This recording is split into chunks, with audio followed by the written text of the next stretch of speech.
നാടൻ പാട്ടിയിനങ്ങൾക്ക് പുതിയ രൂപവും ഭാവവും നൽകിയ കലാകാരനായിരുന്നു ശ്രീ പി എസ് ബാനർജി.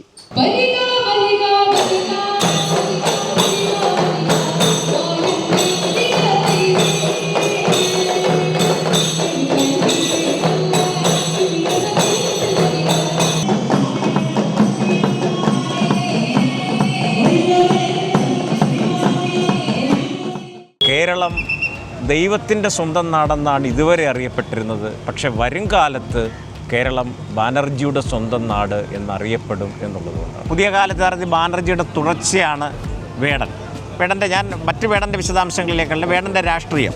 പക്ഷെ വേടനേക്കാൾ ശക്തമായ രാഷ്ട്രീയം വരയിലും വർണ്ണത്തിലും പാട്ടിലും ഭാഷണത്തിലും പ്രതിഫലിപ്പിച്ച ആളാണ് ബാനർജി. ഞങ്ങളുടെ മേനി കറുത്തതാണെങ്കിൽ ഉള്ളു വെളുത്തതാണ്. പക്ഷെ ബാനർജി അത് പാടാൻ തയ്യാറായില്ല. കാരണം കറുപ്പിനെന്താണ് കുഴപ്പം? മേനി കറുത്തതാണ്, ഉള്ളു വെളുത്തതെന്ന് പറയുമ്പോൾ കറുപ്പിനേക്കാൾ വെളുപ്പിന് ഏതാണ്ട് പ്രാമാണ്യം കൂടുതലെന്നല്ലേ അതിൻ്റെ അർത്ഥം. അങ്ങനെ തിരഞ്ഞെടുക്കുന്ന പാട്ടുകളിലും കൃത്യമായിട്ട് രാഷ്ട്രീയം പുലർത്തിയിട്ടുള്ള ആളായിരുന്നു. എപ്പോഴും ഓർക്കുകയും മരിച്ചിട്ടില്ല എന്ന് തോന്നുകയും ചെയ്യുന്ന ഒരു വ്യക്തിയാണ് എൻ്റെ 1-2 സുഹൃത്തുക്കളിൽ പി എസ് ബാനർജി. കാരണം അതങ്ങനെയാണ് ഇങ്ങോട്ട് തന്ന സ്നേഹം, അങ്ങോട്ട് കൊടുത്തതും ഇങ്ങോട്ട് തന്നതും ഒക്കെ കലർപ്പില്ലാത്ത സ്നേഹത്തിൻ്റെ ഉത്തരവാദിത്വം വരുന്ന മനുഷ്യൻ. ഇപ്പോഴും എവിടെയെങ്കിലും പരിപാടികൾ നടക്കുമ്പോഴും ഒക്കെ മനസ്സിൽ അവിടെ ഇവിടെയൊക്കെ നിൽക്കുന്നതായിട്ട് എനിക്ക് തോന്നുന്നുണ്ട്. കോവിഡ് ബാനർജി എന്ന ഈ ഒരു നല്ല കലാകാരനെ കൊണ്ടുപോയെന്നുള്ളതാണ്. അതിലെനിക്ക് വളരെ സങ്കടമുണ്ട്. നമസ്കാരം.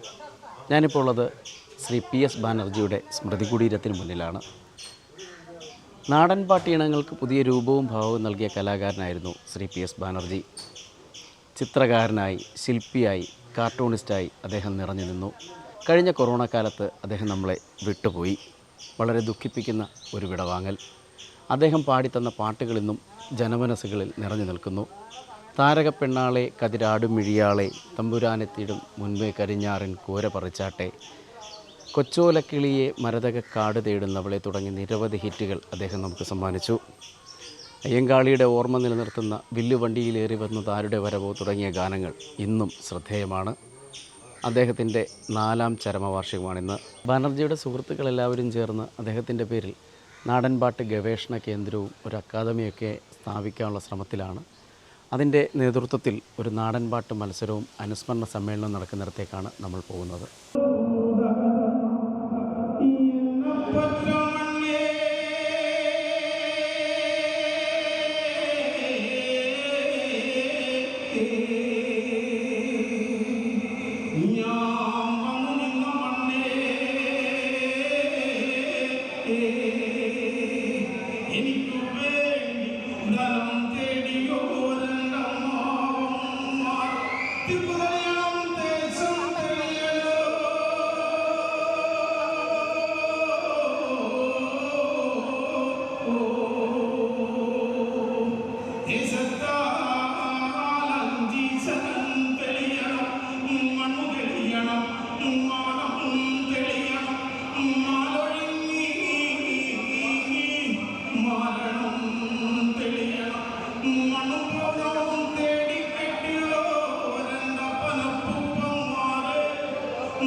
ശ്രീ പി എസ് ബാനർജിയുടെ ഓർമ്മകളുള്ള ഒരു സൗഹൃദ കൂട്ടത്തിൻ്റെ ഉടമയാണ് താങ്കൾ.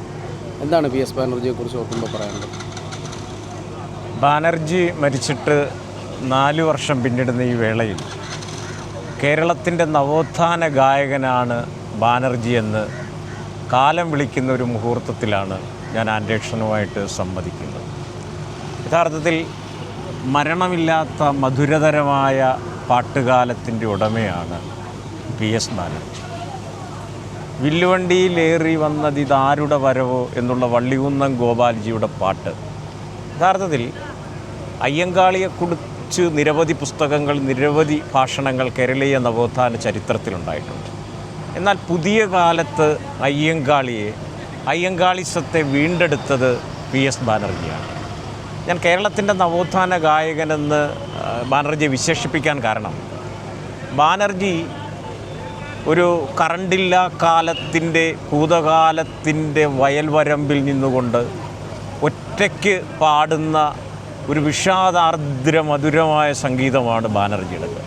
ബാനർജി ഓരോ പാട്ട് പാടുമ്പോഴും ആ പാട്ട് പിറവി കൊണ്ട, ആ പാട്ട് എങ്ങനെ ഉരുവം കൊണ്ടു എന്നുള്ളതിൻ്റെ അടിയാള ജീവിതത്തിൻ്റെ, കീഴാള ജീവിതത്തിൻ്റെ ചാവു നിലങ്ങളെ പാട്ടിനോടൊപ്പമുള്ള പറച്ചിലിൽ ബാനർജി അടയാളപ്പെടുത്തിയിരുന്നു. അപ്പോൾ അങ്ങനെ ആ പാട്ടും ഭാഷണവും കൊണ്ടാണ് കേരളത്തിൻ്റെ നവോത്ഥാന ഗായകനെന്ന് ഞാൻ ബാനർജിയെ വിശേഷിപ്പിക്കുവാൻ ആഗ്രഹിക്കുന്നു. മറ്റൊന്ന് വെങ്ങാനൂരിലെ അയ്യങ്കാളിയുടെ പ്രതിമ. ബാനർജിയുടെ കാരിക്കേച്ചറുകൾ യഥാർത്ഥത്തിൽ ഒരു മനുഷ്യൻ്റെ രൂപത്തെ പകർത്തുന്നതല്ലായിരുന്നു.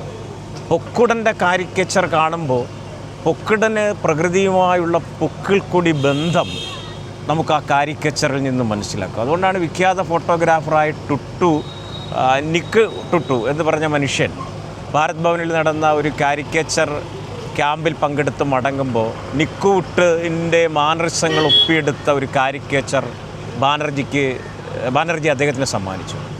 ആ കാരിക്കേച്ചർ കയ്യിലെടുത്തുകൊണ്ട് വീണ്ടും മൈക്ക് തിരിച്ചു വാങ്ങിച്ചിട്ട് നിക്കുട്ട് പറഞ്ഞത്, കേരളം ദൈവത്തിൻ്റെ സ്വന്തം നാടെന്നാണ് ഇതുവരെ അറിയപ്പെട്ടിരുന്നത്, പക്ഷെ വരും കാലത്ത് കേരളം ബാനർജിയുടെ സ്വന്തം നാട് എന്നറിയപ്പെടും എന്നുള്ളതുകൊണ്ടാണ്. അങ്ങനെ പാട്ട്, ചിത്രം, ശില്പകല, നവോത്ഥാന ഭാഷണങ്ങൾ, സ്ത്രീകൾ തമ്പുരാൻ്റെ വീട്ടുമുറ്റത്തൊരു കുഴി കുഴിച്ചിട്ട് തങ്ങളുടെ കുഞ്ഞിനെ അതിനകത്ത് കിടത്തിയിട്ടാണ് പാടത്തേക്ക് പോകുന്നത്.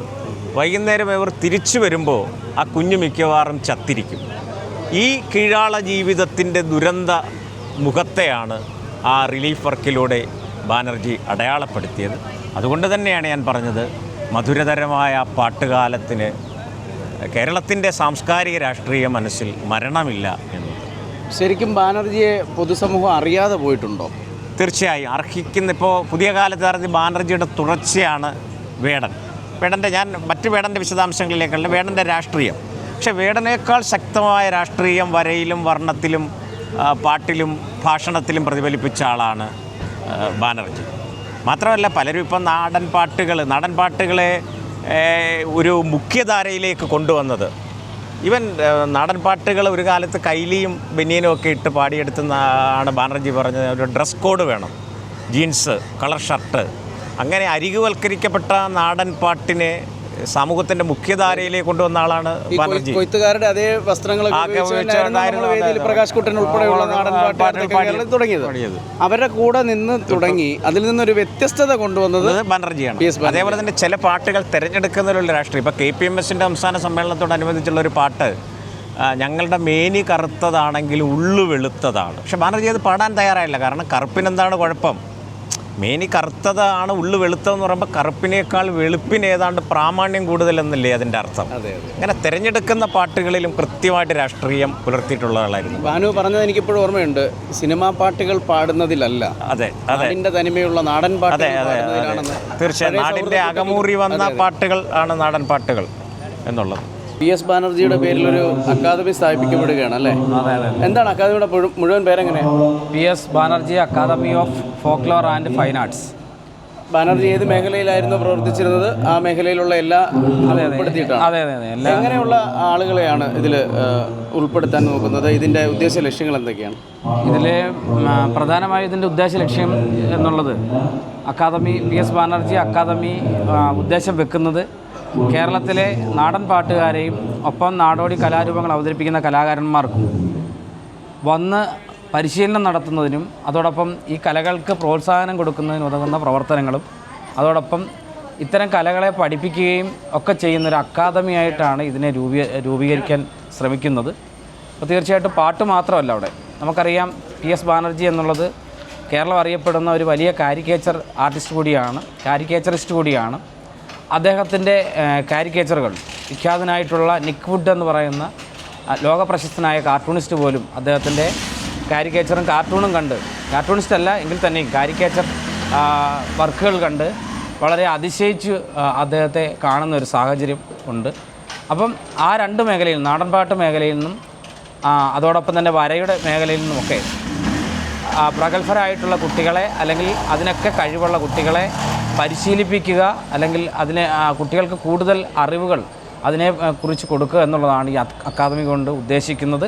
ഒപ്പം കലാകാരന്മാർക്ക് വന്ന് അവരുടെ പരിശീലനം നടത്തുന്നതിനും റിഹേഴ്സൽ ഉൾപ്പെടെയുള്ളത് നടത്താൻ നമ്മുടെ നാട്ടിൽ മറ്റൊരിടം, ഒരു സാംസ്കാരിക ഇടമില്ല. പല കലാസംഘങ്ങളും, ഇപ്പം നാടക പ്രവർത്തകരായാലും നാടൻപാട്ട് പ്രവർത്തകരായാലും റിഹേഴ്സൽ ഉൾപ്പെടെയുള്ള കാര്യങ്ങൾ നടത്തുന്നത് സ്വകാര്യ ഓഡിറ്റോറിയങ്ങളിലൊക്കെയാണ്.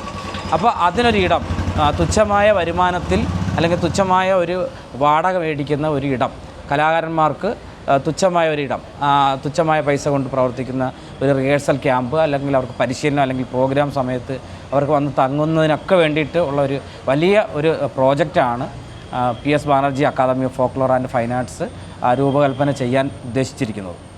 ഇപ്പോൾ ഇതെങ്ങനെയാണ്, ഇതിൻ്റെ ഫണ്ടും കാര്യങ്ങളൊക്കെ എങ്ങനെയാണ്? ഫണ്ട് നമ്മൾ അക്കാദമിക്ക് ആദ്യമായി നമ്മളൊരു 56 സെൻറ്റ് വസ്തുവാണ് നമ്മൾ ഈ ഒരു പ്രോജക്റ്റിന് വേണ്ടിയിട്ട് നമ്മൾ കണക്കാക്കുന്നത്. അപ്പോൾ അതിൻ്റെ ആദ്യപടി എന്നുള്ള രീതിയിൽ ഈ ഫണ്ട് കണ്ടെത്തുന്നതിനായിട്ട് നമ്മൾ പല തരത്തിലുള്ള ശ്രമങ്ങളും നടത്തി, പല വ്യക്തികളെയും കണ്ട് ഇപ്പം അവരോട് നമ്മൾ ധനസഹായം അഭ്യർത്ഥിച്ചു. എന്നാൽ വളരെയധികം നല്ല രീതിയിൽ സഹകരിച്ചവരുമുണ്ട്. നമുക്കറിയാം, നമ്മുടെ ഒരു വലിയ കൊല്ലം ജില്ല അല്ലെങ്കിൽ ഈ ശാസ്താംകോട്ട അല്ലെങ്കിൽ കുന്നത്തൂർ എന്നൊക്കെ പറയുന്നത് വലിയ ഒരു സമ്പന്നരായിട്ടുള്ള ആൾക്കാർ താമസിക്കുന്ന ഇടമല്ല. എങ്കിൽ തന്നെയും അവരാൽ കഴിയുന്ന, പിന്നെ PS ബാനർജിയുടെ പാട്ടുകളും വരകളും ഇഷ്ടപ്പെട്ടിട്ടുള്ള ഒരുപാട് നാട്ടുകാരും അദ്ദേഹത്തിൻ്റെ ആരാധക വൃന്ദങ്ങൾ ഉൾപ്പെടെയുള്ളവർ ഇതിൽ പങ്കാളിയായി. എന്നിരുന്നാലും 56 സെൻറ്റ് എന്നുള്ളൊരു അതിന് തക്ക ഒരു സാമ്പത്തിക, അത് വാങ്ങുന്നതിന് അല്ലെങ്കിൽ അത് സ്വന്തമാക്കുന്നതിന് തക്ക ഒരു സാമ്പത്തിക മാധ്യമമായിട്ട് നമുക്കതൊന്നും കരുതാൻ സാധിച്ചില്ല. അത്രയും സമ്പത്ത് നമുക്ക് കണ്ടെത്താൻ സാധിച്ചില്ല. നാട്ടുകലാകാര കൂട്ടം എന്ന സംഘടനയുടെ ജില്ലാ പ്രസിഡൻ്റാണ്. എങ്ങനെയാണ് PS ബാനർജിയെ ഓർക്കുന്നത്? ബാനർജിയെ എങ്ങനെ ഓർക്കുന്നു ചോദിച്ചു കഴിഞ്ഞാൽ അങ്ങനെ പറയാൻ പറ്റും. ബാനർജി എന്ന് പറഞ്ഞാൽ ഞങ്ങളുടെ ഹൃദയത്തിൽ എന്നും എപ്പോഴും ഒരു പതക്കം പോലെ, സ്വർണ്ണനിധി പോലെ ഞങ്ങളുടെ ഹൃദയത്തിലും ഓരോ മനുഷ്യൻ്റെയും ഹൃദയത്തിലും ഇപ്പോഴും കുടികൊള്ളുന്ന ഏറ്റവും വലിയൊരു വിഗ്രഹമാണ് PS ബാനർജി. ബാനർജിയുടെ പാട്ടുകളും വരകളും, അവൻ്റെ പാട്ടുകൾക്കും വരകൾക്കും അപ്പുറം ഓരോ ജനങ്ങളെയും, കുട്ടികളെ അടക്കം ഹൃദയത്തോട് ചേർത്ത് നിർത്തിയ ആ മനുഷ്യൻ സ്നേഹത്തിൻ്റെ ഉറവിടമായിരുന്നു. ഓരോരുത്തരെയും ഡീൽ ചെയ്യേണ്ട രീതികൾ എങ്ങനെയാണ്, എടാന്ന് വിളിക്കേണ്ടവരെ എടാന്ന് വിളിച്ചു, അണ്ണാന്ന് വിളിക്കേണ്ടവരെ അണ്ണാന്ന് വിളിച്ചു, ചേട്ടാന്ന് വിളിച്ചു. ഹൃദയത്തോട് ചേർത്ത് നിർത്തിയ പാട്ടുകാരനപ്പുറം വരയും പാട്ടുമൊക്കെ ഓരോ വേദികളിലും, ബാനർജിയുടെ ഓരോ വേദികളിലും ബാനർജിയെ തേടിയെത്തുന്ന, ബാനർജിയുടെ പാട്ടുകൾ കേട്ട് കേട്ട് കേട്ട് പഠിച്ചവരും അത്രയ്ക്ക് ആരാധനയുള്ള ആളുകളാണ് ബാനർജിയുടെ പാട്ടുകൾക്ക് തേടിയെത്തുന്നത്. ആ മനുഷ്യനോടൊന്ന് മിണ്ടാനും സംസാരിക്കുവാനും ഒക്കെ ഉണ്ടാകുന്ന ഒരു സന്തോഷത്തിൻ്റെ നിമിഷങ്ങൾ പങ്കുവെക്കാനാണ് ഏറ്റവും കൂടുതൽ ആളുകൾ വന്നിട്ടുള്ളത്. ബാനർജി എന്ന് പറയുന്നത് തെക്കൻ കേരളത്തിൻ്റെ മാത്രം പാട്ടുകാരനല്ല. അങ്ങ് കാസർഗോഡ് പാട്ടുകളെ സ്വാംശീകരിക്കുന്നതിനും പാട്ടിൻ്റെ പക്ഷങ്ങൾ വേർതിരിച്ച് പാടുന്നതിനും ഒക്കെയുള്ള ആളുകളുടെ ഇടയിലൊക്കെ പോയിട്ട് ബാനർജി എന്ന് പറയുന്ന ആളിനെ മറക്കാത്ത ജനങ്ങളുള്ള നാടാണ് കാസർഗോഡ് മുതൽ നമ്മുടെ തിരുവനന്തപുരം വരെ. പറഞ്ഞത് വിദേശ രാജ്യങ്ങളിലൊക്കെ ആയാലും ഒത്തിരി നിരവധി പ്രോഗ്രാമുകൾ അവതരിപ്പിച്ച വലിയ കലാകാരനാണ്. അദ്ദേഹത്തിൻ്റെ വരകളാണെങ്കിലും പാട്ടുകളാണെങ്കിലും പുതിയ തലമുറ ഏറ്റെടുത്തതിൻ്റെ ഭാഗമായിട്ടാണ് ഇന്ന് ബാനർജിയുടെ 4ാമത് അനുസ്മരണം Banerjee academy of folklore and fine ആർട്സും നാട്ടുകലാകാരക്കൂട്ടം കൊല്ലം ജില്ലാ കമ്മിറ്റിയും ചേർന്ന് നടത്തിയ ഈ അനുസ്മരണ വേദിയിൽ ഇനി 100 കണക്കിന് ജനങ്ങൾ ഇപ്പം ഒഴുകിയെത്തും. അത് ബാനർജിയോടുള്ള ഏറ്റവും വലിയ കടപ്പാടാണ്. അല്ലെങ്കിൽ ഇവിടെ വന്നിട്ട് ഇതിൽ പങ്കെടുത്തിട്ട് പോവുക ബാനർജി ഓർക്കുന്നല്ല, ബാനർജി ഹൃദയത്തിലേറ്റിയ ആൾക്കാരാണ് ഇപ്പോൾ ഇവിടെ വന്നുകൊണ്ടിരിക്കുന്നത്. ബാനർജി എന്നും ഇനി ഒരിക്കലും ബാനർജി മരിച്ചു എന്നൊന്നും എനിക്ക് പറയാൻ പറ്റത്തില്ല. കാരണം എപ്പോഴും ഓർക്കുകയും മരിച്ചിട്ടില്ല എന്ന് തോന്നുകയും ചെയ്യുന്ന ഒരു വ്യക്തിയാണ് എൻ്റെ 1-2 സുഹൃത്തുക്കളിൽ PS ബാനർജി. കാരണം അതങ്ങനെയാണ് ഇങ്ങോട്ട് തന്ന സ്നേഹം, അങ്ങോട്ട് കൊടുത്തതും ഇങ്ങോട്ട് തന്നതും ഒക്കെ കലർപ്പില്ലാത്ത സ്നേഹത്തിൻ്റെ ഉത്തരവാദിത്വം വരുന്ന മനുഷ്യൻ. ഇപ്പോഴും എവിടെയെങ്കിലും പരിപാടികൾ നടക്കുമ്പോഴും ഒക്കെ മനസ്സിൽ അവിടെ ഇവിടെയൊക്കെ നിൽക്കുന്നതായിട്ട് എനിക്ക് തോന്നുന്നുണ്ട്. അതാണ് ഞാൻ പറഞ്ഞത്, ഈ ബൈറ്റ് എടുക്കുന്ന ഫോട്ടോയുടെ അവിടെ തന്നെ നിൽക്കണമെന്ന്. എന്ത് പറയണമെന്നും അറിയത്തില്ല ബാനർജിയെക്കുറിച്ച്. ഇനി എനിക്ക് ബാനർജി നമ്മളെ വിട്ടുപോയെങ്കിലും ഇനി ഞാൻ മരിച്ചാലും ബാനർജിയോ അത്രയ്ക്ക് അതെന്ത് പറയാൻ എനിക്ക് അറിയത്തില്ല. പ്ലീസ്, ഒരു വലിയ ആത്മബന്ധം ഉണ്ടായിരുന്നല്ലേ? അത് ബാനർജി എന്നോടും മാത്രമൊന്നുമല്ല, എല്ലാ ആൾക്കാരോടും അങ്ങനെ ആത്മബന്ധം സൂക്ഷിച്ചൊരു വലിയൊരു മനുഷ്യൻ. എനിക്കൊന്നും പറയല്ലേ ഇതിൽ കൂടുതൽ. ബാനർജി എന്ന് പറയുന്നത് ഞാൻ മുമ്പേ പറയല്ലോ, ഈ ഹൃദയത്തിനുള്ളിൽ അതിന് ഓരോ മനുഷ്യരുടെയും ഹൃദയത്തിൽ ബാനർജിയുണ്ട്. ബാനർജിയുടെ പാട്ടുകളുണ്ട്, ബാനർജിയുടെ വരകളുണ്ട്, ബാനർജിയുടെ ചിരിയും വർത്തമാനങ്ങളും അങ്ങനെ നിലനിൽക്കും. അതിൻ്റെ തെളിവാണ് ഈ ജനങ്ങളിങ്ങനെ വന്നുകൊണ്ടിരിക്കുന്നത്. ഈ ഇങ്ങനത്തെ ഒരു വേറൊരു കലാകാരനും കിട്ടാത്ത അംഗീകാരമാണ് മരിച്ചതിന് ശേഷമായാലും അല്ല അതിന് മുമ്പാണെങ്കിലും ഒരു കലാകാരന് ഇതേപോലെ തന്നെ സുഹൃബന്ധം ബാനർജിക്കുണ്ടായിരുന്നു. അങ്ങനെയുള്ള ആ സുഹൃത്തുക്കളാണ് ഇപ്പോഴും വന്നു പോയിക്കൊണ്ടിരിക്കുന്നത്. എന്തായാലും ബാനർജി ഓർമ്മകളിൽ നിലനിൽക്കട്ടെ. ഓർമ്മകളിൽ നിന്നപ്പുറം ഞങ്ങളിൽ ജീവിക്കട്ടെ, നമ്മളിൽ ജീവിക്കട്ടെ. ബാനർജിയുടെ ഓർമ്മകളിൽ അവരുടെ സുഹൃത്തുക്കളിവിടെ ഉണ്ട്, നമുക്ക് ചോദിക്കാം. നാടൻ പാട്ടിൽ എങ്ങനെ വിഷ്വൽ ചെയ്യാം എന്ന് ഈ കേരളത്തിൽ കൊണ്ടുവന്ന് തന്നെ ഞാനാന്ന് പറയും. കാരണം ഞാനാണ് ആദ്യമായിട്ട് നാടൻ പാട്ടിൽ വിഷ്വൽ മുടിയാട്ടം തൊട്ട് തുടങ്ങിയത്. ഞങ്ങൾ ഇത്ര വർഷം കൊണ്ട് മുടിയാട്ടം ചെയ്യുന്നെങ്കിലും ഫസ്റ്റിലെ നമ്മളാണ് മുടിയാട്ടവും പിന്നെ അതേപോലെ തന്നെ വിഷ്വലുകൾ എങ്ങനെ ചെയ്യാൻ പറ്റും എന്ന് ഞങ്ങളുടെ ഒരു കാഴ്ചപ്പാടിൽ ഞങ്ങളെല്ലാവരും കൂടി എടുത്തൊരു തീരുമാനമായിരുന്നു വിഷ്വൽ. അതേപോലെ ബാനർജിയുടെ ഓർമ്മയെന്ന് പറയുമ്പോൾ ഈ കോവിഡ് കാലം വരുമ്പോൾ ഒരു വല്ലാത്തൊരു വിഷമം ഉണ്ടായി. കാരണം ഈ ഹോസ്പിറ്റലാവുന്നതിൻ്റെ ഒരു 2-3 ദിവസം മുന്നേ എന്നെ പർണിക്ക വെച്ച് കാണുകയും അപ്പം ചേച്ചി എന്തുണ്ടെന്ന് ചോദിച്ചപ്പോൾ ഞാൻ മോനെ നിനക്ക് എന്തുണ്ട് എന്ന് ചോദിച്ചപ്പോൾ എന്നോട് പറഞ്ഞു, ചേച്ചി എനിക്ക് ഞാൻ ഹോസ്പിറ്റലിൽ പോകണം, അടുത്ത ആഴ്ച പോകണം എന്ന് പറഞ്ഞാൽ മാത്രമേ എനിക്ക് ഓർമ്മയുള്ളൂ. പക്ഷേ പിന്നീട് ഞാൻ അറിയുന്നത് കോവിഡ് ബാനർജി എന്ന ഈ ഒരു നല്ല കലാകാരനെ കൊണ്ടുപോയെന്നുള്ളതാണ്. അതിലെനിക്ക് വളരെ സങ്കടമുണ്ട്. എനിക്ക് ഇനി കൂടുതലൊന്നും പറയാനില്ല. ചേച്ചി ബാനുവിനെ ഒന്ന് ഓർക്കുന്നത് എങ്ങനെയാണ്? ബാനുവിനെ കുറിച്ച് ഓർമ്മകൾ മാത്രമേ ഉള്ളൂ. കാരണം ഞങ്ങൾ കൊളീഗ്സ് ആയിരുന്നു, തന്നെയുമല്ല ഹൃദയബന്ധമുള്ള കൂട്ടുകാരുമായിരുന്നു. കോളേജ് ലൈഫിലും NSS ക്യാമ്പുകളിലും സജീവ സാന്നിധ്യമായിരുന്നു ബാനർജി.